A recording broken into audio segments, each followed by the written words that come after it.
guys, it's your resident numerologist Michelle Arbeau for LotteryUSA.com. I want to tell you about this week's energy because wow, it is crazy, wild, and much like I said it would be, because this fall is going to be off the hook for high change, fast-paced energy that's going to really take you by the seat of your pants. And this week in particular is more about peeling back the layers. Think of it as an onion where we're peeling back layer by layer, taking things away to reveal more of our authenticity or more of our truth. So if it feels a little bit uncomfortable that you're peeling back the layers, that you're becoming more vulnerable or more exposed, that's the reason, because we're really being called to take away the layers that no longer serve us or no longer fit in our lives. And definitely Libra, for example. Libra is going to feel that stepping into your personal power, stepping into your true self, really taking hold of, this is me, take me as I am, really accepting who you are. So it's not all about being vulnerable and peeling back the layers and feeling like you're exposed. A lot of signs are really going to feel empowered, and Libra, for example. Also, Virgo is going to see things from a very different vantage point, so do expect that if you're a Virgo. You're really going to start to see things in a different light, in a different way, vastly different than what you've been seeing things for the past several months. So there's a lot of transformation, a lot of breakthrough, a lot of peeling back of the layers. And Sagittarius is really cleaning house, literally and figuratively. So if you're feeling like, as a Sagittarius, that you want to go into your closet, literally, and take things out and purge them, or if there's someone in your life or something, some situation that you want to change, that you want to get rid of, that you want to transmute in some way, do it as well, because there's, like I say, it's literally and figuratively that you're going to want to change something in your life, to prune, to purge, to turn the dirt, to churn the soil, so to speak. So definitely do read your horoscope, because there's a lot going on, a lot more than what I've just said here today for a few of the signs that I highlighted. So do check out your horoscope, read it thoroughly, because we're really getting into the heart of this high change fall that we're in the midst of. So do tune in next week, and we'll have another great video for LotteryUSA.com.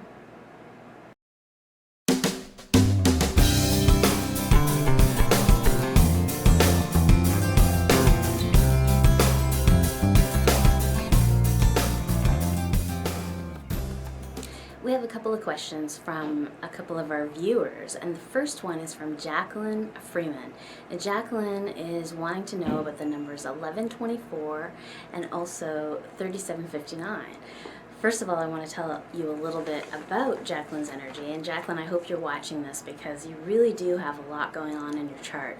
You've got multiple sixes and multiple nines, which means you're an overthinker, overanalyzer. You tend to be a worrywart, and you don't have a lot on the physical plane, which means that you don't have a lot to balance your energy. You don't have a lot that's going to help you feel grounded and help you feel like you're not floating away in the mind plane. So definitely doing things of a physical nature is going to help you to balance out your energy and bring you down from the mind plane a little bit, which will also help you in manifesting whatever it is that you want to achieve, whether it be winning the lottery with lottery numbers or what have you. Anything in particular that you're wanting to achieve or manifest, you really need to be focused in on that physical energy and doing something of a physical nature to really balance yourself out. Because if you could see your energy in terms of the energetic body instead of just the physical body, you actually are almost like a top heavy, almost similar to like a lollipop. You've got a big head with a little stick body. So you're really in the mind plane a lot of the time. And you're also an 11 life path, which is the highest spiritual number. However, the 11 is usually the life path that tends to lose their way most often. So they tend to be way over here when they should be way over here, if you know what I mean. So it's definitely one of those life paths that needs a little bit extra guidance and a little bit of steering in the right direction.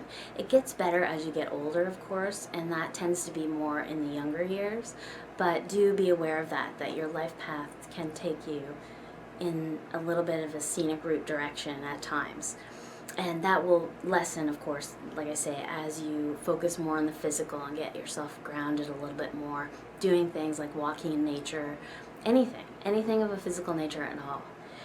I do want to say that you are in a pruning mode right now, so you're really cleaning out your closet and getting things out that really don't serve you or don't fit in your life anymore. There's a big focus on relationship shifting, starting, ending, changing relationships.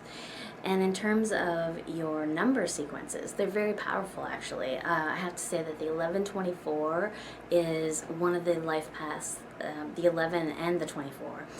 A lot of them are visionary energies, so it could be a lucky number for you, definitely, because you are an 11, and that is your life path, and 11s tend to be visionaries, which is the 24. 2 plus 4 is 6, which is the visionary number. The 3759, not so much. It does have a lot of negative connotations if you look at those numbers in the negative. I would definitely stick with the 1124 if I were to pick one of the two for you. So, Jacqueline, I hope that's answered your question a little bit and given you some insight into your energy. I also have another question from Erol, or Erol, I'm not sure how to pronounce that. I hope I got it right. I want to tell you a little bit about your energy as well. You are 36-9. Now, the 36-9s is an interesting combo because 9 is the humanitarian number, but the 36-9 can definitely be a negative form of the 9. They tend to be a little bit more pessimistic, or they tend to have a tendency to go into the negative energy. So I always tell the 36-9s to surround themselves with positive people, places, and things at all times, because it's really easy for you to slide into the negative. Also, you've got the arrow of determination with double 5s. Now, double 5s, 5 is the number of the heart and emotions. With someone who is a male, for example, the double 5s can lead to things like high cholesterol, high blood pressure, anything related to heart conditions in general. So you really manifest a lot of your emotional baggage within the heart center and really focus it in there and hang on to it. So you're really hypersensitive emotionally speaking, and you may not release a lot of it. So I definitely want to mention that. You are in a personal year of 4, which is also pruning, like the last lady that we were doing, Jacqueline. You also have a 4 as your personal year, which means that you're pruning a lot of stuff that no longer serves you, getting rid of stuff that doesn't really suit your foundation. So it is about foundation shifting. It really is about organizing or restructuring your foundation. And that's really where you're at right now. So it may be that you're looking in terms of financial and improving parts of your life. You may naturally or organically see that happen over the next little while, and you might feel frustrated right now in particular because 4 is not a big outward change energy. It's more of an inward change, so you're restructuring closer to home. It's not a big outward leaping energy where you're changing things in a big outward way. So don't feel frustrated 100%, because it's not you. It's not that you're trying to move ahead and it's not working. It's the energy that's keeping you where it needs you right now, so that you're focused in on pruning that energy, pruning things in your life that no longer fit. So that's the focus for you right now, and it will be shifting into a more fast-paced, higher change energy as we get closer to the new year. So I definitely wanted to mention that to you as well. So thank you for your questions, Jacqueline and Erol. And if you do have a question for Ask Michelle, send it to contact@lotteryusa.com. Tune in next week for another great video on your weekly horoscope with Lottery USA.